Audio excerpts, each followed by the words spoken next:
होगा। दिव्य ज्योति संस्थान ये कह रहा है कि हम तो पहले ही कह रहे थे कि 1 महीने का समय, उन्होंने कहा था 1 महीने का समय पूरा हो गया, हम तो पहले ही कह रहे थे कि ये आस्था नहीं, ये पाखंड है और ये पब्लिसिटी के लिए आप लोग ये सब कर रहे हैं। तो उनके सवालों के ये क्या आप कहेंगे, इसका जवाब क्या देंगे?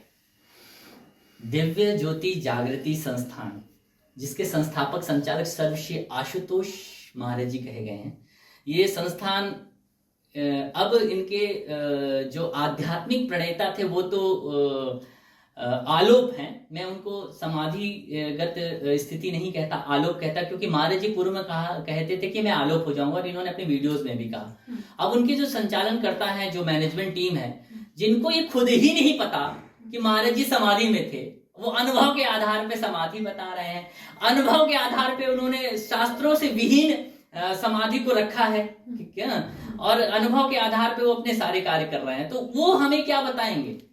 उन्होंने तो शुरू में कहा था 3 दिन में आ जाएंगे, अभी कल आ रहे हैं। तो वो तो जाकी रही भावना जैसी दुनिया मुहूर्त देगी, जो जैसा है, जैसा चश्मा लगाया वैसा देखेगा। तो उन्होंने खुद अपने यहाँ ऐसे ही देखा, तो वो हमें बता रहे हैं। और वो हमें कैसे बता रहे हैं? क्या वो यहाँ आके देखे?